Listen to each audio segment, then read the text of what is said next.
up, snitches? Welcome back to another episode of We Want Gossip with Meredith and Steph. We are finally back this week with some good news. with some good news. Indeed. And a lot to catch up on. Yeah.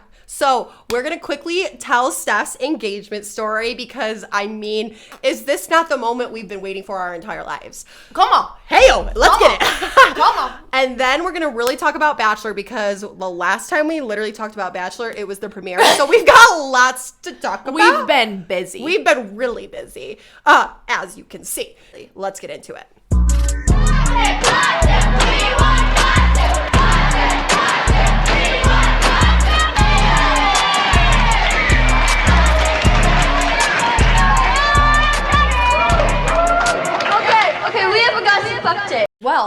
Well, lady, tell us. Let's wait.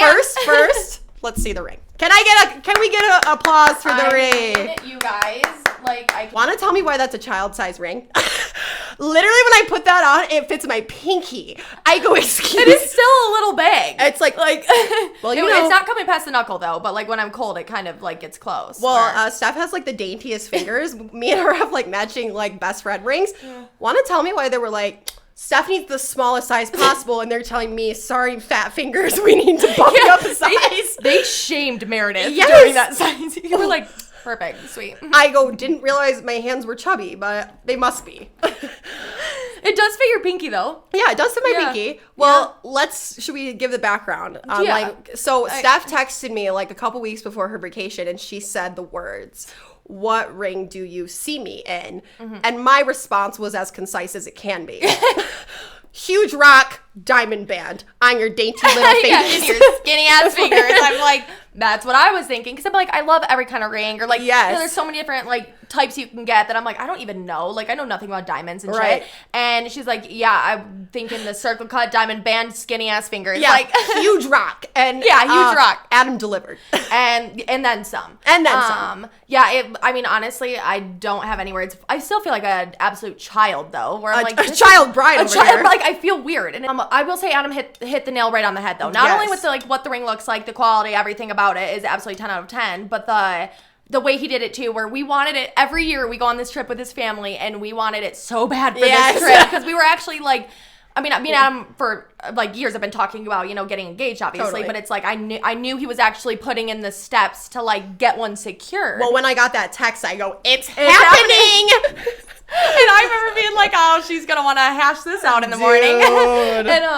and so, but then it's that was only a couple weeks before, when I knew he was talking to the person that was gonna make the ring. That was only a couple weeks before our vacation. Yeah. It's not I don't know why, but Brett was so confident. I know, everybody's you didn't know, and I go, well, we didn't know if we could get the ring that fast, you know? Exactly. And but Brett was yeah, that's why Adam lied to me, saying it'll take probably a few months. But I'm normally Adam has always been well, I always think it's happening for the past 4 or 5 years. I always think it's happening. So when it does happen, I'm shocked, but I'm not at the same time. Mm-hmm. But I'm also are you playing a game with me here? Right. He'd pretend to tie his shoes a couple times and not actually have the ring. Yeah.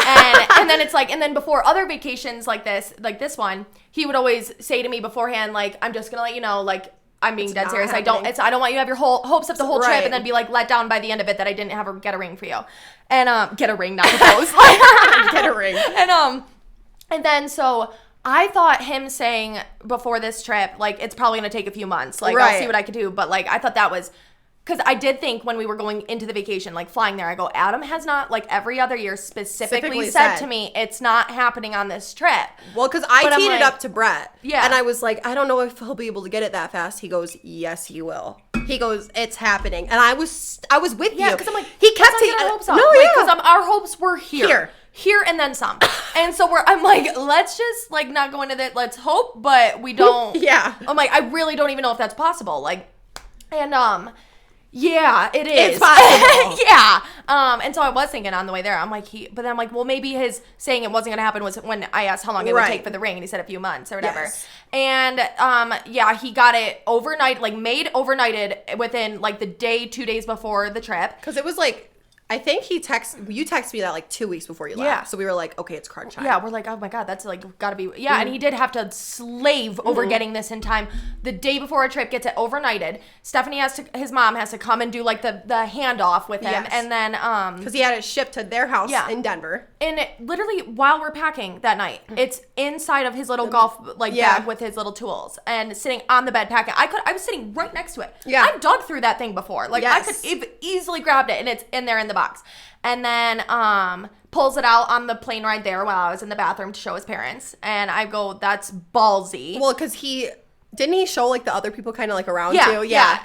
That's kind of like, cute. because Jim had it seen, so he was like, okay. And everybody was like keeping an eye out for the bathroom, and he's like flashing it really quick. Well, and the box, like, because I'd only seen it one other time where it's like once you get like a diamond that's like like a good diamond, it comes with the lit up box. I'd seen that once before, and so I go, imagine popping that open on the plane. I don't know. He was like, I had to kind of try to keep it down. Like it was literally, it's insane the light out of the box. Yes, like, blinding, and love it. And then, oh my God, and then it was so funny too because like Adam knew he was gonna do it that first night, right when we checked in, like got into our rooms right before dinner the first night, right? And we got there around like 4 or 5, so it was like sun was setting and like dark out, and so but it's like also think about he was the stress first of all for me to finally get it in my hands the day before we're leaving, but then also going through security. That's what I was wondering. I'm right next to him. He's like, please don't take my backpack and look at it. Like I the know security that's people, what I was wondering. Yeah, he was shitting bricks the entire time because I'm like, were you nervous when you like actually had to go get it from the safe and ask me that night? Like I'm like, he goes, I was relieved. Yeah. He was like, I knew you would say yes. I was excited to just like have it out there. I hated the secret. It was so much stress. And he's like, he also was like, normally I would have been talking to you about this process if it wasn't a ring for you. Right. You know, of like just all of the ins and outs of getting the ring and everything and choosing it. Where he's like, I know, I mean, his family to talk about and stuff that helped him with the ring, like from their family friend, like jewelers or whatever. But he's like, I'm sitting there holding on to all of this and like not able to vent with you after work. And like, and he's like, because I thought he had been in a bad mood a little bit after work that week. Like, because I'm like, crunch time before vacation, it usually sucks with work. And it's stressful. And I remember him like hugging me and apologizing when I like, not that he's even rude, but like, you know, in a mood when he gets out of work. In a funk, classic. Yeah. And I'm like, oh, work must suck. Like, and he's blaming it on work the whole time. He goes, no, it has been nonstop calls trying to get this shit made and overnighted for this trip for you. And I think like, because I was wondering if he was going to do it like towards the end of the trip, but it's like I think about myself and it's like how bad I want to give presents away. I could never even hold that in. And I would like, celebrate the whole week. Yes, like, right. And so he's like, there's just no way I could have for a week. That's all he would have been stressed about. Yep. And I obviously wanted it as soon as I could to celebrate all night. Like, you've been waiting for this diamond since high school, baby. And I was in poor Adam too, trying to get me out of mood. And it's honestly, the fact that it happened this way is so classic. It's like it makes it better because that is such a us thing. Totally, where one of us pulling each other out of the mood a little. It's like how many times have we all been getting ready and I don't like the way I look. I don't like my clothes. You Thought know, I looked good. Then I went to take a photo with me and Adam and I go, I just got fully ready and that's what I look like. I was just hating it.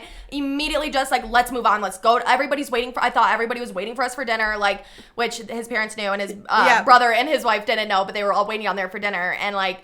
And so I'm like, let's just go. And I see his brother and his wife, Morgan, walking down, like, from our balcony. And I'm, like, in kind of a funk about the photos.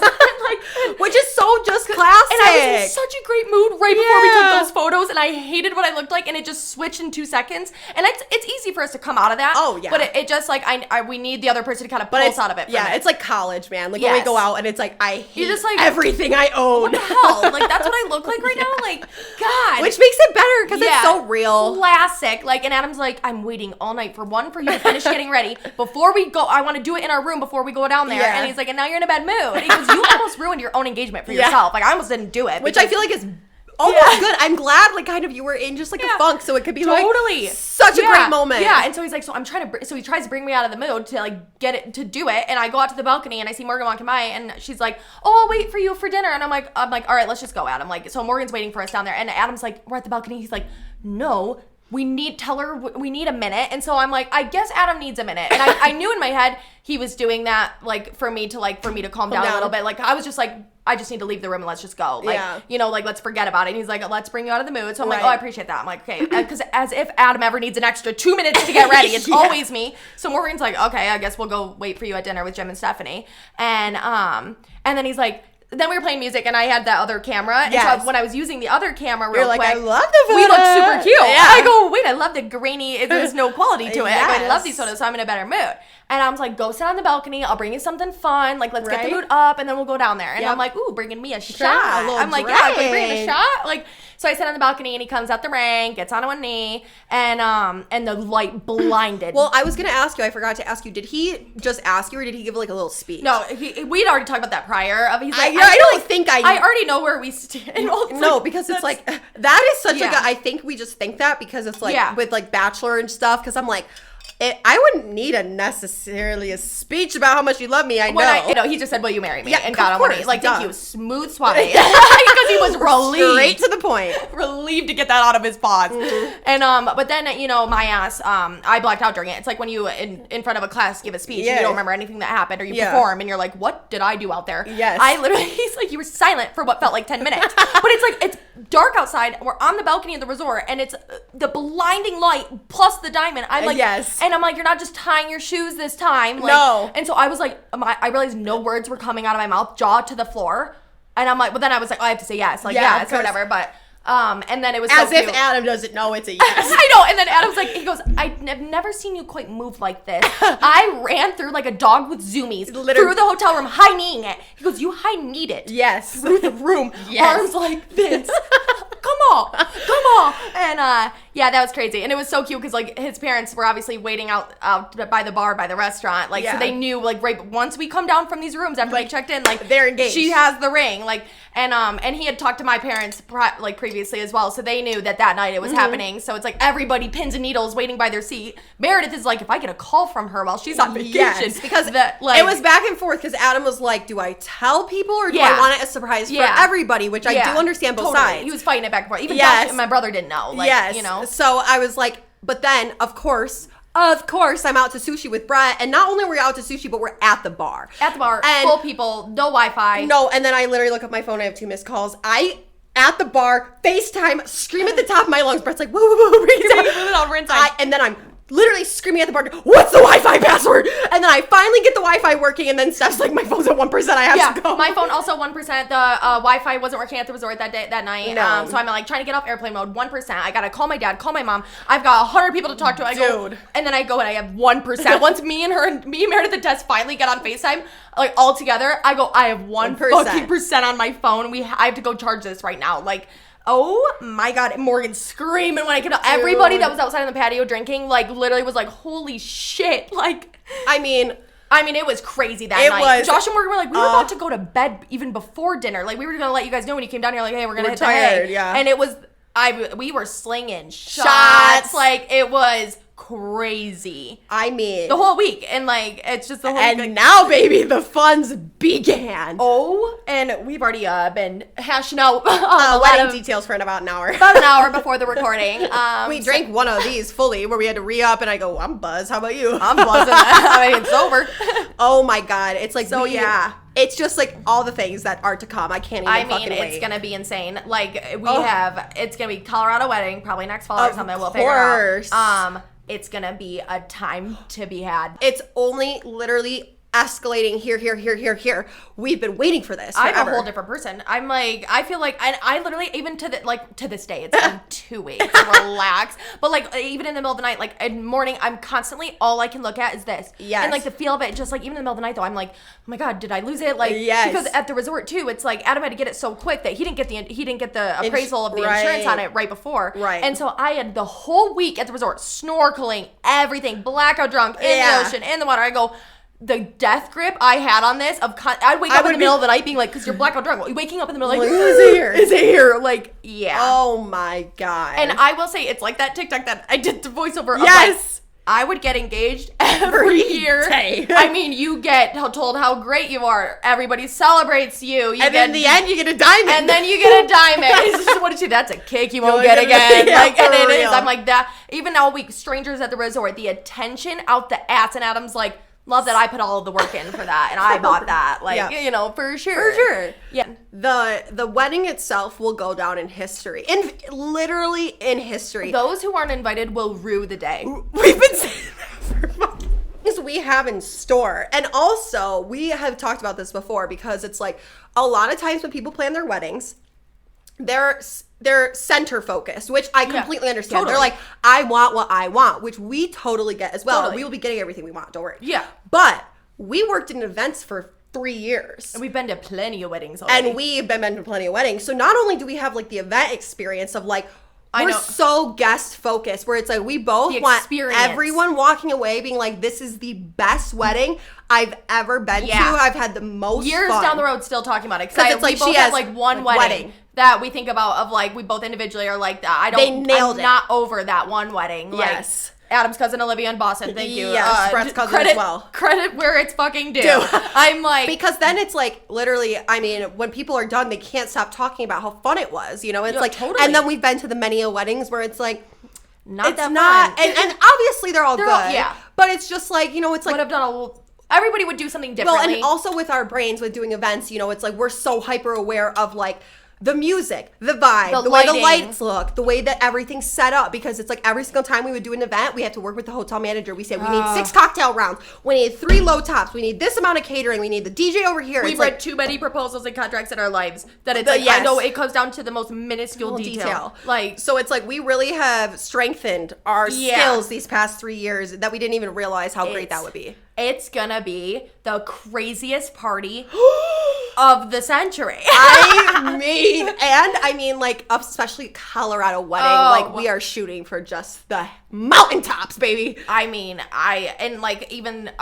we have covered it all. We can beat this topic to death. I mean, every single day I go to bring it up and I go, you know what, maybe I just... I can't stop talking about all the plans. It's like we have to get like the main things done before we can start doing all of the fun details. Like obviously the date and the venue and the guest list and the budget. Yes. Like okay, but like the not fun things. Yeah, because then it's like once you get the main things solidified, then we can start just like going balls to the walls on everything. Totally. Because it's like the wedding dress event. The bridesmaids. This summer, we're getting the girls together and we're gonna have a time. We're having an engagement party on Steph's birthday weekend. I mean, like, it's gonna be a maze. It's gonna be formal, it's gonna be classy, and it's gonna be timeless. And it's like literally, my mom was saying, or when I was in Florida, I was talking to my dad and Liz, and they were talking about like, they've only been to one black tie wedding their entire lives, and they were like, it was next level. Yeah. Next level. Yeah. And I go, we want people dressing like it's the freaking Met. Okay? This is the Met Gala. This is not the time to be wearing the sundress from Forever 21. Yeah. I need a gown. A statement. Yes. Like you are a part of the Queen's court. Like, can you imagine her walking down? I like literally... Billowing waves. Billowing waves. Dress and veil. The train... Just the veil has to be a moment. Like I want it to be a moment right before you come down. We might have to rent wind machines. That's what I was gonna say. Like, do we need fans? Yes. I bet everybody's. Come on, dude. It's just and it's like the wedding party itself is going to be so fun because it's like Adam's friends are all from DeWitt that we all know. And then it's like, obviously all of us are going to be. It's going to be. The wedding party alone, and then we got the guests. I mean, like, shit, it's going to be here. I know. And I am very excited. You girlies know him, Mr. Shot. He was in one of our podcast episodes. One of the funniest episodes. Like, oh my God. Yes, he was in it when he was talking about how he was in Batman as an extra. Yeah, with Gal Gadot. Yes. And ripped his hamstring at Josh's wedding. Wearing the paisley suit. The paisley top. Yes. I'm going to have to see him because remember he kept saying, like, Meredith. I'd be like, Mike, I know ya. I know.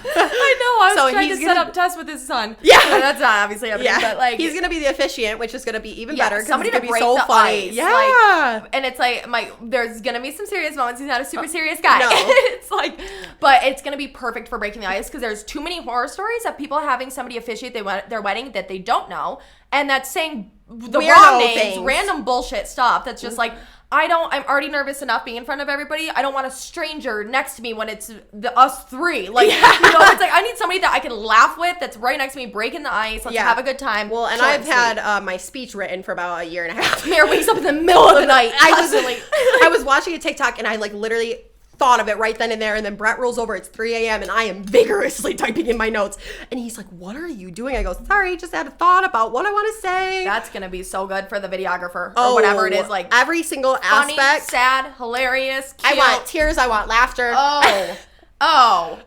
And you know, it's so funny because one of my like memories is when I was in high school, freshman year, on senior night for the dance team, was everyone looked at me the seniors looked at me and they said, I feel like Meredith would be good at this, giving a speech. Yeah. They didn't know me well enough. They didn't know me well enough to know I'm not a sentimental human, and coming up with that shit on the spot, not easy for me. And I remember I said some whack-ass shit. I tried cracking jokes. It wasn't hitting. And then I remember you said something right after me. Yeah. And you said just the most heartfelt. Oh. And everyone started crying. And I go, and we weren't even like close yet. And I remember being like, thank God she took that from me. So from that moment, that has literally lasted with me for a lifetime. I just remember being like, wow, I really let everyone down. And it was like, wow, Meredith will be good at this. It's like, no, I would never be. That was freshman year, right? Freshman year, the reunion And you thing. just gave such a good little speech. It was when we were doing the senior, it was right before we went out for senior dance. Yes. And we were all wearing the white dresses, the iconic white dresses. Yes. And I was like. Well, and then I leave those situations being like, God, why did I have to make that weird and make me cry like that? No, like, and it's like, and everyone, when Steph started saying the sentimental words, everyone started tearing up. I go, I'm trying to crack jokes like a weird ass. It's painful for you to cry. It is very painful. I don't want to do that. Oh my God. And it's like, I am just ready to let the tears flow, baby. We're working on those floodgates. Yes, we are. They've cracked open over the years. Yeah. And it's just like, oh my God, the whole shebang. No, the bachelorette party's gonna be fucking I was gonna say, you guys don't even, we're not saying shit. Yeah, you're right. But you have no idea what's in store. What is in store ruining the day? If your thoughts are here, they should be up here, baby. I think everybody might have to stay off the internet for a little bit. I mean, the sends on the Instagram posts are gonna be off the chain. No, and it's what I also like a little bit love of us, or like it's been a nice tool. Is like that we're kind of the last people out of like people our age getting married. Of like we've seen all the weddings, all the things to not do, to do, things like that. Where it's like, I think we're gonna nail the nail right on the head. Literally, Jenna's like, you're gonna knock it out of the park. I think so. And Brett too. I was talking to him last night about some of our ideas that we talked to, and he's like, you and Steph are gonna literally just be so like, because it's like we just know. Yeah. We just know what works, because it's like, for one example, it's like one event we had low top tables instead of cocktail rounds, and we always do cocktail high rounds. Tops. Yeah, high tops. And it's like one event we had to use low tops, and we realized from that moment on, if there's a seat, people will sit. They will not chat. Nope. They will not make their rounds. People will put those asses in their seats and not move. Yeah. So we're bringing all that knowledge to her wedding. How do we make sure that it is a party from start to finish? I don't need anybody sitting in the back on their phone. Everybody will be up and everybody will be engaged. Oh, yeah. And it's like literally like the most recent wedding we went to, it's like Brett literally was like directing people to the dance floor, being like, let's go. The lights are on. And I go, can we shut off the lights? That's why nobody's out here. Yes. Can we change the mute? Like, we need to be like, whoever should be in charge of this, not the bride. I'm saying her maid, about anybody else in that wedding party. Where are you guys? For real. Why am I making the lights turn off, making the mood so people will get on the dance floor? I'm trying to coax people. I don't know these people. No. Like, literally, Brett had like two little light up sticks where he was directing people like the airplanes. Like, come on, get on the dance floor. Because it's like, we want to make sure everybody has the absolute best time possible. Totally. And I'm taking notes. I know the people that I have gone above and beyond, like not even a part of their wedding, but of like making it, like putting in the energy for their wedding, of getting people on the dance floor if it's not happening, things like that. I'm like, I'm noted. Well, class will be the definition of Steph's wedding. Until the reception. And, and then we're getting nasty. And then there will be no class. Then we're getting real nasty to where the videographer might have to leave. Yeah, no, I'm like really scared. We were just talking about this before we started filming, like the drinking, because it's like we're gonna want to have like mimosas in the morning, but it's like we cannot be drunk at the wedding ceremony. It just can't happen. Right? Like it's like, believe me, I want everybody having a time of their lives. But like, at the reception. What'd you say? It's a marathon, not a sprint. Yes, come on, marathon. Because that morning we're gonna be giddy. Well, one. That's another thing with the rehearsal dinner of like, we're like, we can't get, if the rehearsal dinner is the night before, which everybody should move that to the day prior, 2 days prior. How are you supposed to, when that is your closest people that are all having dinner the night before your wedding, how are you not supposed to be slinging fucking drinks? Exactly. Like, and then to be sober the next day when you have to get up and have all day getting ready, all that jazz. No. It's like, and then like, we're going to be so excited day up. Like, that it's just, we've got to be like, it's a marathon. No, we've got to have, like, I don't know what the title will be, but, like, essentially, like, a policeman. Yeah. Who is walking around making sure everybody's not trashed. Because, like, you went to a wedding, and, like, I've been to, like, a couple weddings where it's, like, everyone's trashed the next day. It's, like, one wedding she went to, like, the best man was literally, like, puking the morning of, and it's, like, we have all day still. We have all day plus all night. And you can't participate in the wedding, like, functions prior to the ceremony. Like, yes. That is a problem. And especially if you're best man, where I'm like, I get it. Like, I'm not feeling great either this morning, but it's, like, we should have thought of that. And you got your deathbed. We gotta get this going. Oh my God, the last wedding I went to, we stayed up till literally 4 a.m. No, and I know, I'm not even just talking about my guests. I would do it too. I know. And I'm looking at myself in the mirror being like, you're the problem. I had to take Brett to the wedding venue the next day, and it's literally 9 a.m. and I'm like dead in the ground. Yeah. Dead in the grave. Yeah. And I go, for sure, I've got to get up and take him there, and then I got a million tasks I got to do. Then I got to get fully ready, and then we have the whole night and the after party. Oh my God. Yep. I literally am going to sob when Steph comes out on her dress. And it's like, obviously I'm going to be there the whole time you're getting ready. But it's because like, also I do wonder with like those first reveals for the bridesmaids, are they not there? Did you really not help me get in the dress? Did Who you helped me get in the dress then? Are you alone getting ready? It's like, what do you mean? It shouldn't be that much of a shot. I want everybody around putting it. Yeah, because it's like, also it's like, I like the photos where it's like, you're ready and then you all are getting cute photos with the mimosas and the champagne. Y'all know what I look like? Yeah. I mean, I'm sure we've even done run-throughs where you've seen my dress. And it's like, I'm not a crier, but it's like any moment I just feel like I'm going to be sobbing. I know. And it's like, oh my God, we're just going to be, for both of us even, like our whole lives have waited for this. Like, it really is where I'm like, I was like, when Adam proposed, like that whole week, I'm like, God, if I could just go back and tell my 16-year-old self, like, it will work out. Yes. Fuck everybody else. Literally. Like, of just like, oh shit. And this story is to last a lifetime. Like I said a million times, the book needs to be written. The book needs to be, Steph needs to dead ass write a book. Yeah. My question is, do I bring up the brownie pan?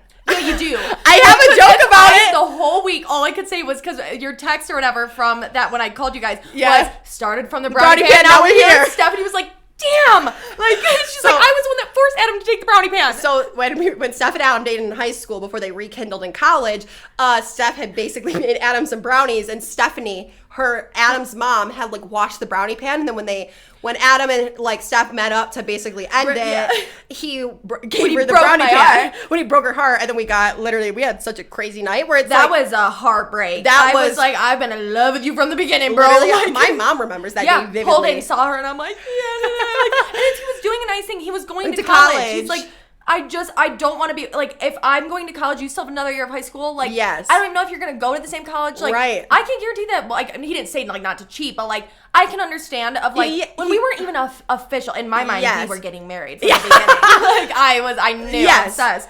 But that was a heartbreak. And I just remember that whole day so vividly. I remember you coming home. We were in my bedroom, and I'm like, let's go to the wheel and get some strawberry shortcake. I was sobbing in your twin bed. Yes. And then we went and did those funny videos in my car. Like, and literally, like, that's funny. And I go, yeah, well, look at the puppy eyes. Well, we were getting so many people swiping up on those videos being like, this guy's as funny as shit.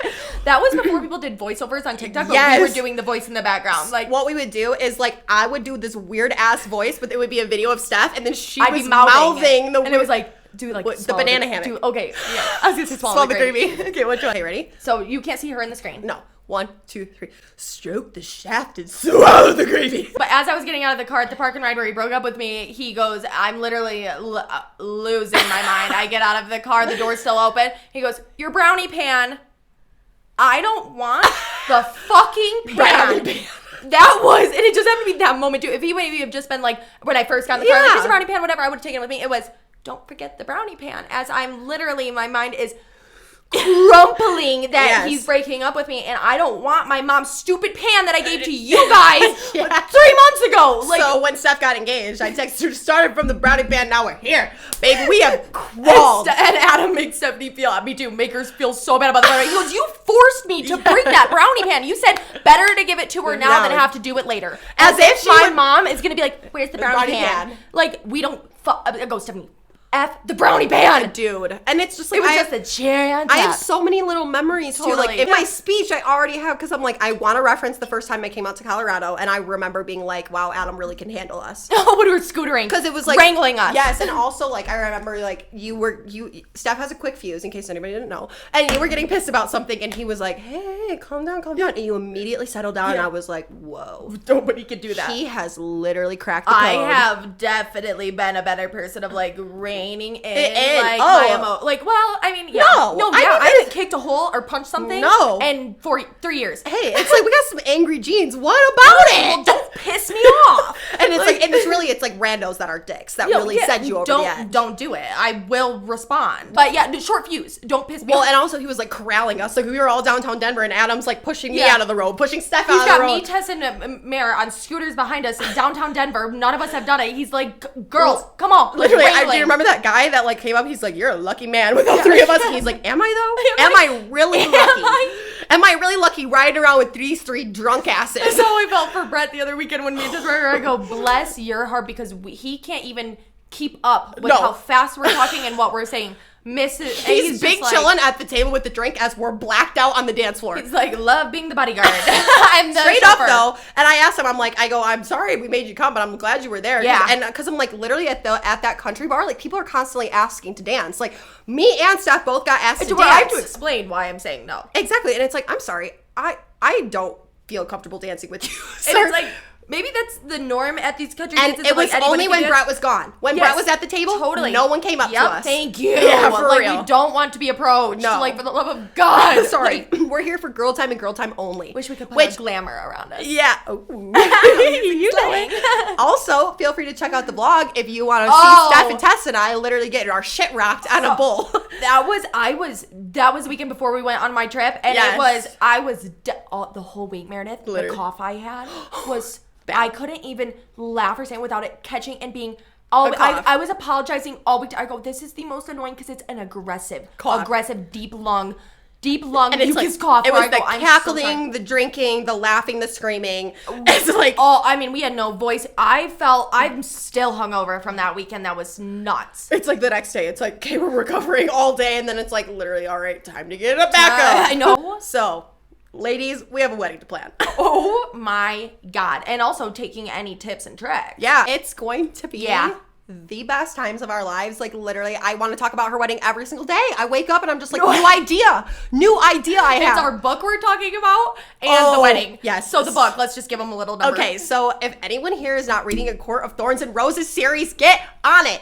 Remember how Steph was a reader? Like we talked about that like a while ago. I was a walker, Steph was a reader. Consider me literally a reader now. Back into the reading game. We both got the Kindles, obviously. A must have. A must have. So I read these series like probably like a week or two before Steph went on vacation. I started them. I saw them all over TikTok and I was like, everybody loves these books so much. And I've never really read fantasy, but I love Harry Potter and like stuff like that. Right. So I was like, I feel like I'll like it. You guys. Because like I read all of Colleen Hoover's books. Like I've read Harry Potter, things like that. Like, and like I'm open to, I obviously have read all of Colleen, so I'm like, I'm open to, so I need a palate cleanser, obviously, but like I need to move, like, what am I going to be into next? Because I'm like, when people ask like, what kind of books you read? I'm like, I'm like open to whatever, I guess, but you guys. And even getting started, like, I was like, okay, Mer's like, it's definitely, like, you gotta, like... I'm like, just give it a couple chapters. Of, like, you just have to understand, like, the lands and like the people. Like, we're setting the world building up. So it's, like, you're really, like... And it's, like, nothing that you can, like, think about already. It's a whole new world. It is, you guys. Where it consumes every thought of my brain at every moment. Right now, I would end this and go home and read it. Like, I can't even explain, and I'm only starting the second book right now. I just finished first. Which is the best one, guys. And I'm like... It could be for anybody. Anybody would love this. It is literally like so good. I have no words. I could vomit. Like, and it's so hard because it's like watching her go through the experience. I'm just like, but I did tell her, I go, once you're through the second book, I feel like even though you have more to go because there's 5 books, like I don't know everything yet. She doesn't know half the characters. But that doesn't mean it's slow. Like it's not like you have to wait to get the third book and then you'll hit good. It's like, oh no, if we even ended with the first book, I would have been shitting bricks. Yes, because it's like the first book, you fall in love just as much. Believe me. It's like I am through head over heels in love with the character. It is your imagination off the charts, and they're making what, a movie or a series? A series out of the show. Oh, you guys have to watch and let us know, or listen, or read it. Yes, watch, listen, read. It is just so good, and it's like. She has been, I will say, you've been really good about, like, taking notes, like, where we can, like, talk about the things. Because I'm like... It's so much more fun when you can talk about it. Yes, because I was reading the first book, and it's, like, as much as, like, you can talk about books when they're, like, just like situational like relationships, like the Colleen Hoover books. Yeah. Like we could talk about that, but I'm like, this is like worlds. This is like creatures. The setting itself, I can picture it like no other. Yeah, it really is. Like it consumes your every thought when you're like reading and not reading. Like it's insane. Absolutely. And it's like they're pretty big books. Flew. I mean, you flew. Because, like, even with Colleen, like, those first few books of hers, I flew through within, like, 2 days. Like, each one. And then it was, like, because then I started going through a series. So it's, like, a lot of novellas or third books of the same thing. Where I'm just, like, I'm not dying to grab my book. I want to read it and see what happens. Right. But I'm not every moment I have grabbing my book again like I was at first. Yes. This has me by a chokehold. Absolutely. Where I am reading this over any sort of wedding planning. Thank you. Signed, sealed, delivered. And that's where we drop the mic. Absolutely. All right. Let's move on. A little Bachelor recap. Yes, ma'am. Here we go. I know it might be the end. I'd say middle of Bachelor. Yeah. But we're going to start with this week's episode, which was the episode where Jess goes home, the drama with Kat. I know there's a lot of stuff before that, but it's already been debriefed amongst everybody. And not really that much to write home about. No, and like this season, people have been saying, it's like for so many years, we all as viewers have been like, oh, I'm so over like the drama seasons with the women. Like I'm so over like the bullshit where it's like we don't even know the girls.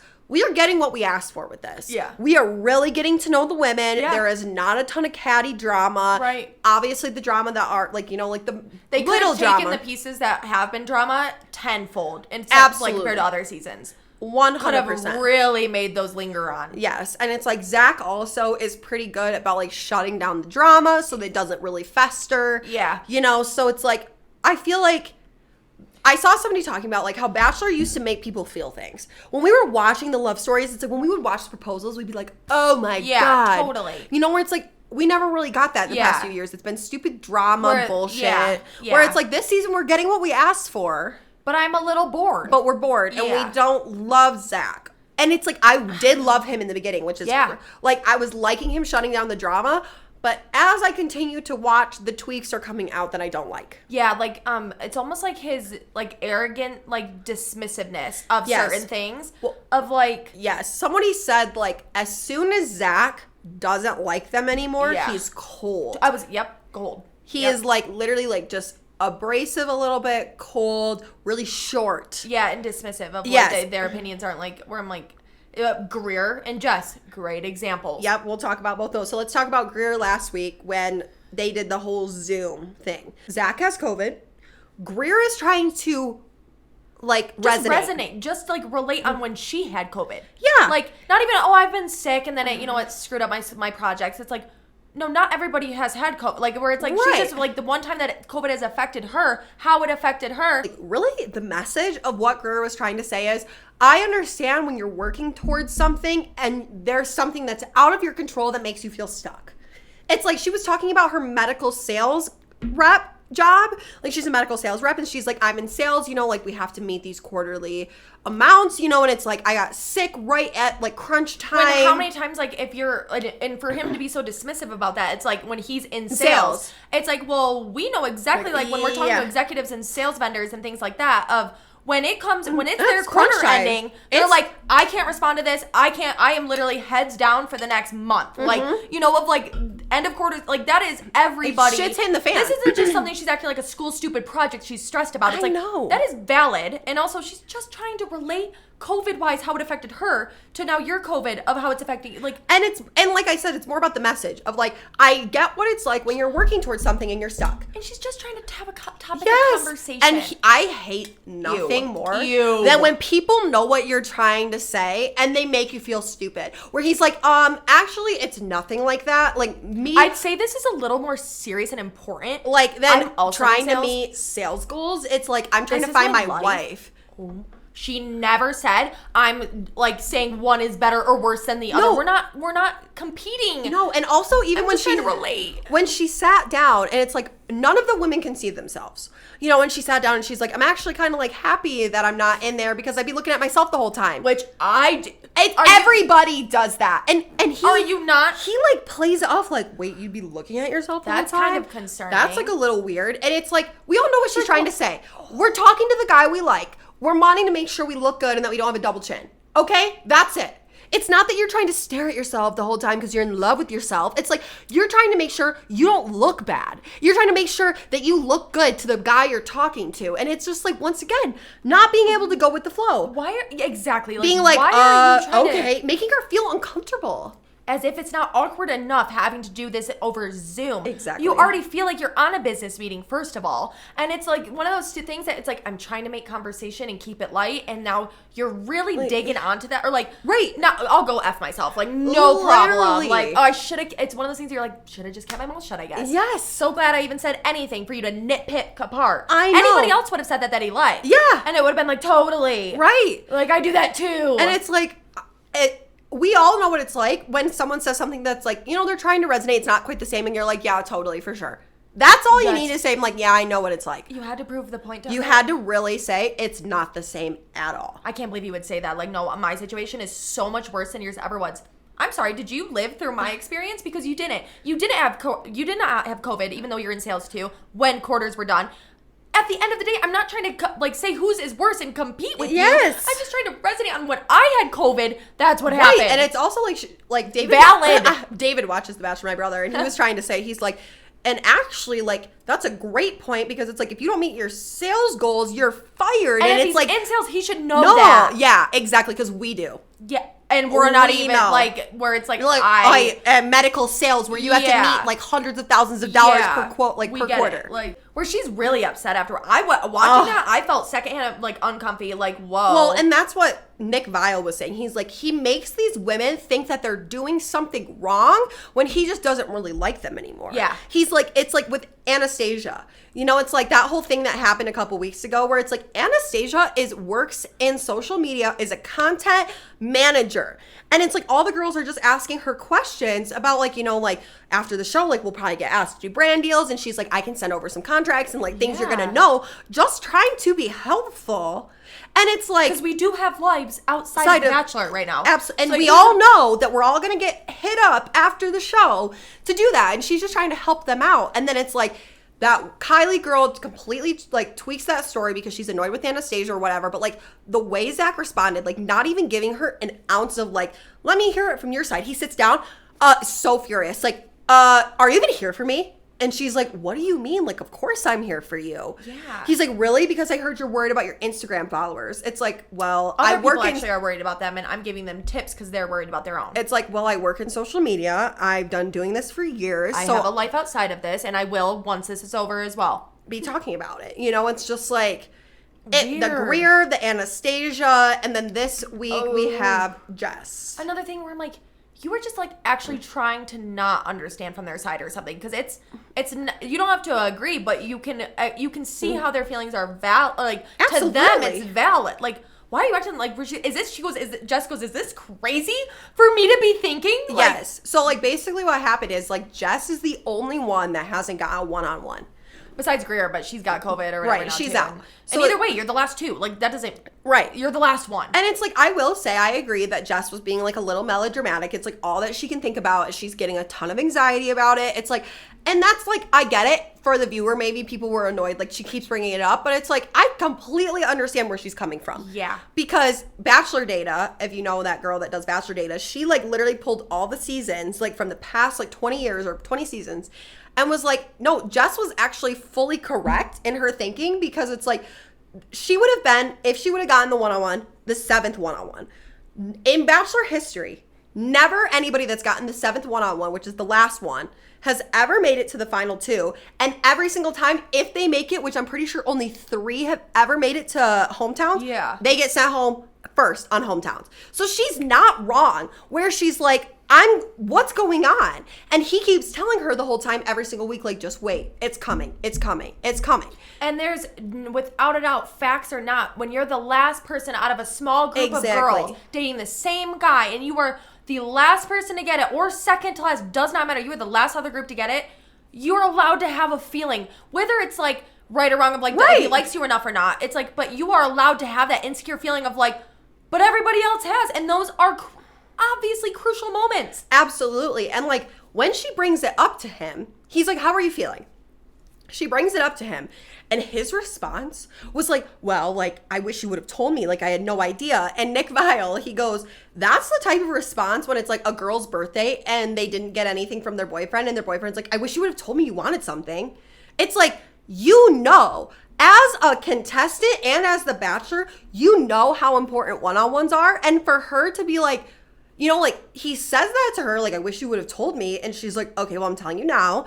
And then just kind of like, you don't need the one-on-one. Yeah. Why are we can have obsessing over this one-on-one? Like, and, like, that's where I think Jess used the wrong words. Because really what she was trying to say is, it's not the one-on-one, but it's like, I want undivided attention. Yes. I want me and you by ourselves without the other women. As if that's crazy. Something crazy for her to be asked for, especially at this time when everybody else has had those moments. Exactly. You're the last one, and God forbid you being the last one that you want that too. Exactly. And then it's like he's easy to console the other girls that have had a one-on-ones and are feeling insecure about where they stand with him, even though they've had that time. Yeah. But they haven't seen him in a week because of group dates. And they're feeling about it, and he can easily reassure them. Yeah. But she hasn't even gotten an ounce of that reassurance. And God forbid she has feelings about it. And he's like playing it down so much, like we can get the same amount of time and the same amount of connection through group dates and cocktail parties. And she like literally calls him on his shit. She goes, yes or no? Yeah. Did you feel more connected to the women after the one-on-ones?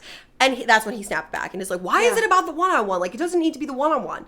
And then stop hanging on to that word. Exactly. Like, you get the principle of it, though. Do you really not? Exactly. You don't fully agree with it, but you really can't even see where I'm coming from? Exactly. And it's like really all she wanted in that moment was just validation. Yeah. Like everybody else was easily able to ask for, even though they got everything they already wanted. Right. Like, I understand how you're feeling. I promise it's coming soon or something like that. You know, it's like him playing down like, we can have the same relationship through cocktail parties. It's like, hell no. And then guess what? And then Ariel has her one-on-one. Right after. And he is like, right after. And then he is the one that's like to the camera being like, wow, after spending this undivided attention with Ariel, I feel like I really know her. I feel like I really understand her and we're way more connected. It's like, oh, shocker. So playing down the one-on-one to Jess, but then as soon as you have a one-on-one with Ariel, it's like, actually, I got to know her so well. I really know who she is now. It's like you made her feel so stupid and dumb and for being like hung up on the one-on-one when it's like, but that's exactly how it goes. You didn't really feel close to Ariel. You had your one-on-one, and now you're in love. You know, it's like it's just the way that like that he can't acknowledge like that is just when it's like on like that was weird. The and way it's that like he did not like the fact that he was rejected either because she was like when she was like, you know, like I am not gonna beg for you, so I'm gonna go. You know, and then just for him to go in and say he sent her home. I know. I go, buddy, you did not send her home. She said I ain't gonna beg for you, and she stood up. And then he was like, it was a mutual decision. It's like, no, she was walking out the door ahead of you, brother. And the way that he handled that ruined it for himself. It's yes. Like, and it's like, so this is the reaction. You're asking me why I haven't brought this up sooner. Well, that's funny because I haven't had a single time with you alone to even bring this up. Yep. So proving my point further. But and every time I did bring it up, you reassured me that I was getting it just to never get it. And then now that push has come to shove and it's absolutely affecting me as it is valid to do, that you like you can't accept like or it's her fault that like should have brought this up sooner. Excuse me. Right. It's as like, if you don't know. It's still my fault. And it's like that's like she's not even mad at you. She just needs you to be a like and it's like, oh, interesting. How you are with everybody else. Yeah, it's like Zach, you got the second one-on-one. So it's like let's not pretend that you can even understand. Yeah. Oh, and when he said he had never dated a model before. Wait, what? When he was with it was like a couple episodes ago when he was with was it Kat on the date then or the other girl? Oh. When he was on the boat date. Kat. Yeah, okay. And he's talking to the cameras. He goes, "I've never dated a model before." And everybody I saw on like Instagram was like doing memes of like Gabby and Rachel being like cuz it's like she's like just saying she looks like a model. Oh. Like where he goes, "I've never dated like somebody like a model like that before." And like, Rachel's like and everybody's like all of the ex-girlfriends being like, "For sure. Thank you." Sure. Like as if like I mean, she's gorgeous, but she's not. She's Bella a nurse. Hadid, or like, yeah. You know, I'm like, it's not like that's even just her title. It's like, right. She does have like a sex appeal, though. I will say, like she's like super pretty. Yeah. Which this is a perfect segue into the Kat drama this episode. Yeah. Oh yeah. Which there's so many pieces. So we've got Kat, we've got Charity, we've got Brooklyn. Give me your thoughts. Yeah. So my thing is like both ways of like. Well, let's really quickly explain. Basically, Kat was Charity's one-on-one. He comes to see all the girls, and Kat was like, "Can I pull you?" Right before the date, they make out in the hallway, and then he comes back in with lip gloss on, and then him and Charity go on their date. Continue. And it's like, obviously, everybody's mad about that, because it's like... I would as well. Yeah, and it's like, because I get both ways of like, that is... good for her. I mean, everybody gets mad at anybody, any like person that goes after the lead, like to steal them for a second when it's a group thing or anything like that. That's not just a one-on-one. Like they get mad whoever's like initiating things the most. Right. Which I get both ways of like get your shit. Like, you know, you gotta be putting in the effort, and people are gonna be mad about that if you're putting in effort that they aren't. But you have to accept the consequences. Yeah, exactly. And it's like she needs to fall on her sword because the more she gets defensive about it, she just keeps digging herself in a bigger hole that is contradicting all of her points. Like, to where it's like, you can, good for you. I honestly, like, I don't think it's that huge of a deal, like, the way it's been. Like, for her to steal him real quick and, like, maybe not the right timing, obviously. And that's going to hurt feelings, for sure, for the girl, because nobody did that to Kat when she had her one-on-one. Right. She got to waltz out those doors and have all day with him when he wasn't making out with the girl 2 seconds before. Right.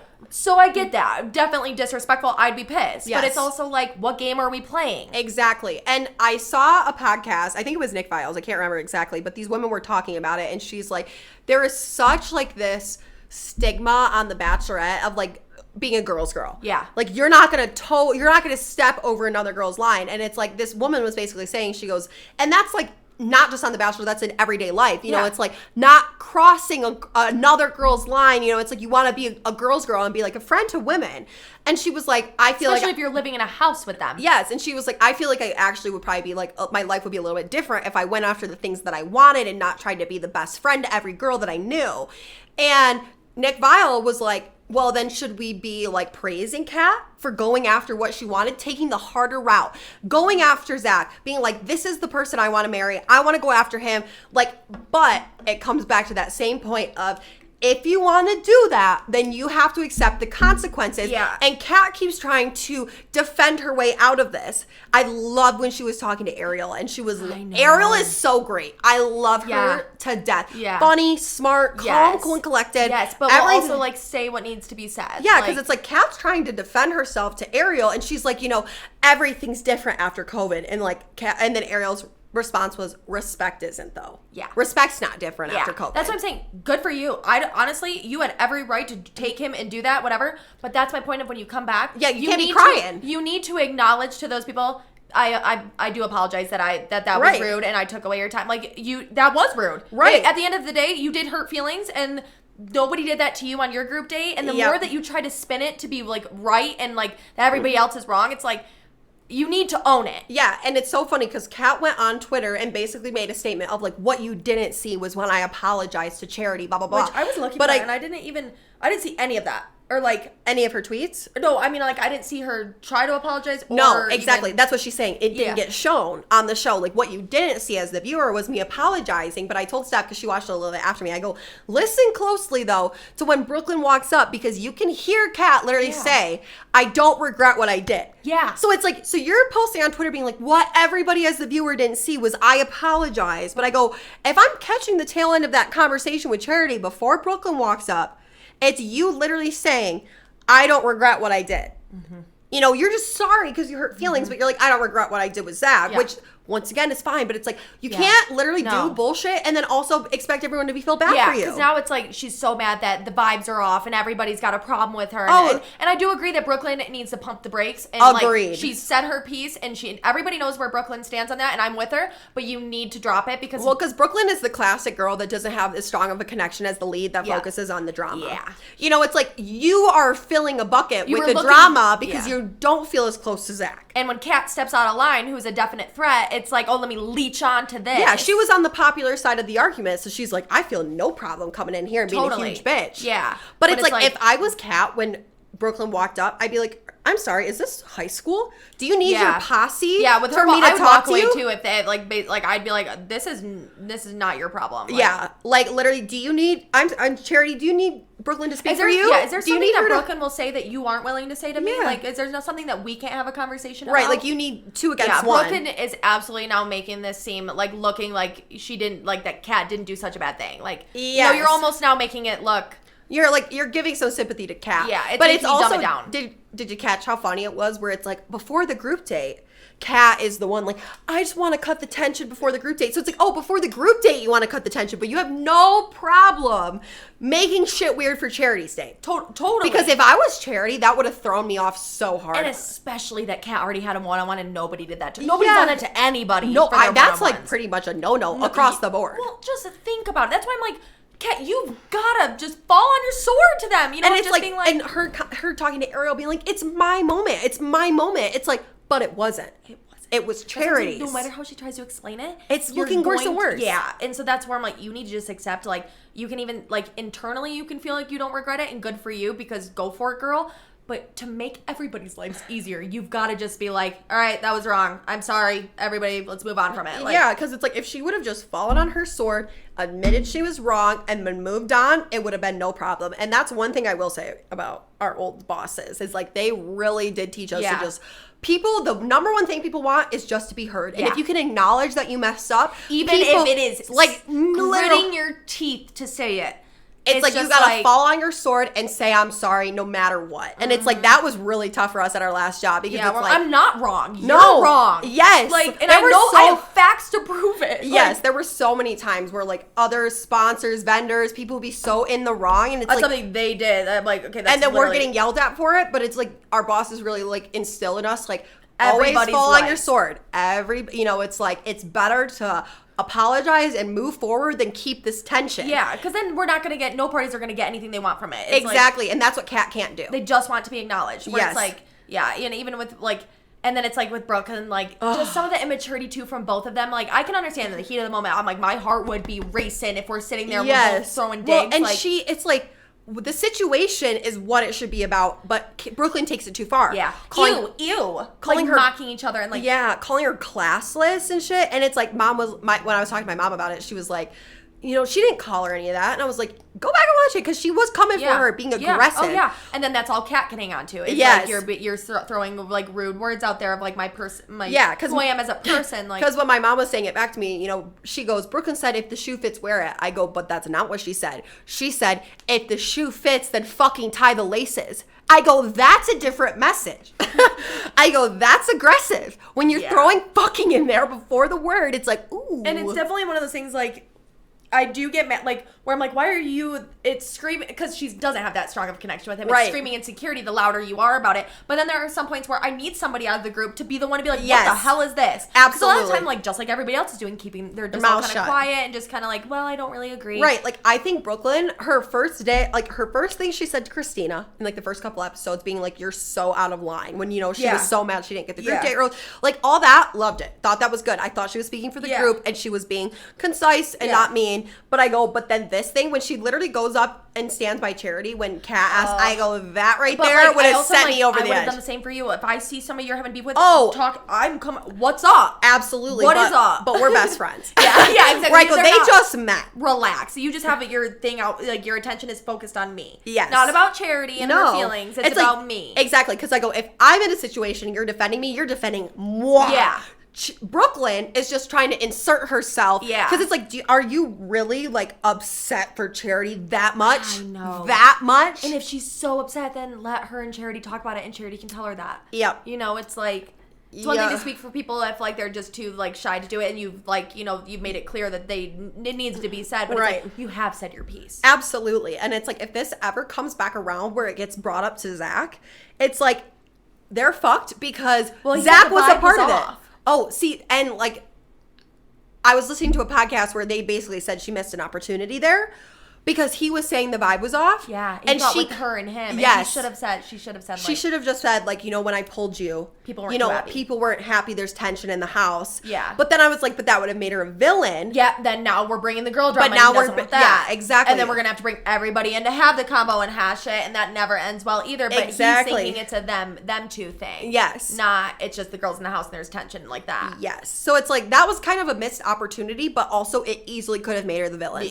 That's a because that is a rock and a hard place. Yeah, because now it's then, imagine if he brings it up to Brooklyn. She's like, oh, so you tattled. Yeah. You tattled. And it's like, guess what? Whatever they have, the people bringing bread into the conversation, if that happened, would have nothing nice to say about her. Exactly. And that would screw her even more. Well, and also, but the one thing that would be her saving grace is Zach was a part of it. Exactly. It's like, Zach, you didn't shut it down. Like she wasn't feeding into it a ton, like, in the combo. Like, it's like, Zach, you didn't shut it down. You didn't say, hey, I've got a date with Charity. Nobody's mad at Zach. Yeah. Having lip gloss on his fucking face. Yeah, like, wipe that shit off. Wipe your mouth. Exactly. So it's like, even if it's brought up to Zach, all she had to say is like, remember when I told you I was just trying to have a moment for us really quick? I missed you after COVID. It's like, Jerry could have brought it up on the date of like, that kind of sucked, but it's also like, I know she doesn't want to talk about that on her date. I wouldn't want to ruin my one day that I get one rose at the end of this, like, to talk about that bullshit, you know? Yep. So, but it is like, if you're that upset, then say something. Well, like, who do you think, now that we've really covered this episode, ooh, yes, give it a little, now that we finished the episode, and really covered this week, who do you think is going to win? And who do you think is potentially going to be the next Bachelorette? Okay, so we have Kat. I think the main people, like the main ones, are Kat, Katie, Gabby, and Charity. Kat, Katie. Catherine, Katie, the blonde. Do Katie... Yeah, strawberry. Do Katie... For sure. And then I got seeds too. Do Katie and Kat look the same? Are those the two that look alike? That kind of. Katie's the one that's got the long blonde hair that looks like a Sleeping Beauty. Yeah. And then Kat's the one that's the like brown short hair boat girl.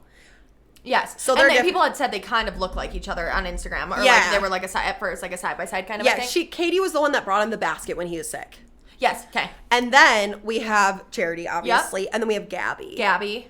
Greer. Oh, wait, no. You're saying top people. I think those are my top 4. Yeah. Is Katie, Gabby, because something about Gabby, she's so girl next door. Like, I feel like I know her. Where I go, and also I just realized that Greer and Gabby are in the same sorority at the same college. Which brings us back to how weird that was when Greer was crying in the hallway about not going on the date that Gabby went on with the tea and the shopping. Yes. In front of her door, and they acted like strangers. Yeah, which Greer was being such a drama queen. Like, this would have been the perfect date for me. It's like, oh, so you mean the perfect date for you is literally getting gowns and bags and purses and clothes? Shocker. Oh, wow. Nobody else wants that None of the girls want that, but because there was one time that they sipped some tea, he needs to remember that fun fact about her. He's got 100 women to remember 100 little facts about. Details. You loving tea is not his top priority. Not even close. It's not that deep. You are not that important. Not even trying to be rude. Like, you could even be the one he picks at the end, but you are not that important at this moment in time. And it's like you said, there's a million little tweaks about each person. Everybody to try to remember. Yeah. He's not remembering out of this huge date that one thing you like is tea. Yes, exactly. Relax. So it's like, I really like Gabby. Like, I think the final 2 for sure are going to be Gabby and Katie. Yes. I don't know who's going to win, though. I agree with you. The other people, like, he's got, like, lust and, like, you know, things like sparks there, but I'm like... which it brings us actually to our next topic is, did you, Zach is saying, you know, he wants no sex in the fantasy suites, but then I'm pretty sure he has sex with somebody, which I go, that is so much worse than just having sex with all of them. I'm like, because then you're going into the thing being like, no sex, but just with her. And then if you don't choose her? Yeah. Like... You've got to pick one. There needs to be, like, a conversation of, like, you know, because it's like, I understand not having sex with everybody, but it's also like, if you want to, then do it. It's like, I would basically just preface it as, like, I have individual relationships with literally everybody. It's like, if you want to talk about what happens in the other fantasy suites, it's like, I don't want to do that. That used to be the rule. Yeah. You never talked about what happened down in fantasy suites. Totally. It was only up until the past couple years where it's been a thing where it's like, if you have sex with anybody else, I'm done. You know, where it's like, before it wasn't ever talked about. Everyone kind of understood that it's like, that time is private time. Right. Whatever happens, happens. Totally. And, like, that's so hard for the lead, too, of, like, because I'm like, I agree with you, of, like, you're allowed to do whatever you want. Would it be strange to have sex with a different person back to back to back nights? Yes. Like, you know, or whatever. That and would be literally weird. like a day later or whatever, a week later, have to decide who you're marrying. And then you have to look back and be like, well, right after I slept with you, I slept with her. Right before you, like literally 24 hours before I slept with her. Like, I do wish the fantasy suites were like a couple days broken up. That would be better. Yeah, or like, because it's like, I get having it would be tough because it's like, then you have the lust part of your brain. So it's like, imagine if sex was really good with this woman and it was okay with this girl, then it's like, well, then you're choosing lust over love. You know, it's like... Right, and I feel like even when you kiss somebody, you know, it's like, you know if there's, like, the vibe there, you know, of, like, it's like, just, like... Which he has that with Katie. I mean, the way he looks at Katie is like, I'm in love. Yeah. And it's like... That's just, it's tough, but it's like, you cannot say. I would not even want to know. If I was on the show, I would not want to know. That's what JoJo's husband, God, what's his name? Jordan or whatever, said that he finally just watched their season. Yes. Like in the past year or something, I think he just watched some of it. I would never want to know. But it's like, it's stupid that Zach, I don't know for sure, obviously, but I do think he ends up having sex with somebody. But it's you like, you can't preface that and then change the. I mean, you exactly. can, but you have to have the consequences. Well, then you're gonna be freaking. You should have just said nothing from the get go and let each thing play out as it felt. Yeah, Zach is gonna be burned at the stake if he literally has sex with one of them when saying no sex. Does any lead never, like, at least once in the season or twice, like, get kind of burned at the stake? No, I mean, he's already kind of like not loving the attitude. Absolutely, but it's like, I think about like JoJo, and it's like, loved her through and through. All Hannah Brown, loved her. Yeah. Also, Hannah Brown killing it on the celebrity like boot camp thing. Yeah, you guys, it's actually she so won, good. Didn't she? It came out last night. I'm watching it tonight. Damn you! I'm so but I don't even know if they're because when like they even I think they preface from the beginning because there's like a few people left like everybody basically has quit. Nobody really has to get kicked out. They kick themselves out, but like there's 2 guys left and 2 girls, right? Yeah, and then I tell you? No, I won't tell you what happens. But like the challenge this week is is 12 hours of interrogation where they're blaring music, crazy weird sounds. And the things that's what I'm saying with her. Like, I'm so excited to watch this finale. Every single episode, the fact that men are still here, and you don't win anything when you win. No, yeah, it's just that you made it through. Yes. And it is these military guys that are leading it are all like the SEAL team top shit. They got one point. They're in a bus or like a vehicle, and they drop you you're tied into the vehicle, drop you underwater. You have to hold your breath till somebody taps you on the shoulder. Then you have to unbuckle, eyes open, and imagine when you're strapped in like this to this vehicle, and you can't move. Your arms from. You lose as soon as you move your arms from like the steering wheel, and you fail like the challenge or whatever. You have to hang on to it as it's bubbling up, and you have to sit there for like 20 seconds, holding your breath as it's coming up, the panic, and you're strapped in, and you're underwater. Somebody finally hits you after 20 seconds would feel like a lifetime. You can't move your hands from here. Then you have to try to figure out underwater, open your eyes, unbuckle, swim from the back through the window of the vehicle. You're already completely out of breath. You have to try to unbuckle, swim through all the way to the top, get through the vehicle, everything. And I go there, and then multiple times if they're fully handcuffed like this. Why does it not surprise me at all that Hannah does so me and Adam every night or every week, like, yes, Hannah, yes, she would. She's so good. And she wins Dancing with the Stars. No, this show you have to. Bachelor. They're in full boot camp to where like you have to say yes, staff. You cannot smile, and she like smiles when she's nervous and stuff, and like laughs. People get ripped to shreds. It is hardcore Marine boot camp. Okay, all right, Stitches, that's a wrap on this week's episode. Thanks for watching. Make sure to subscribe, leave a review, and we will see you, Snitches, next week for another gossip update. We're old enough. Concord, Michigan. No, thank you. Don't. That's a wrap on this week's episode. Thanks for playing. Have a time and eat alive. Okay, that eat alive. Funny. I was like, what's something I haven't said but rhymes? Yeah.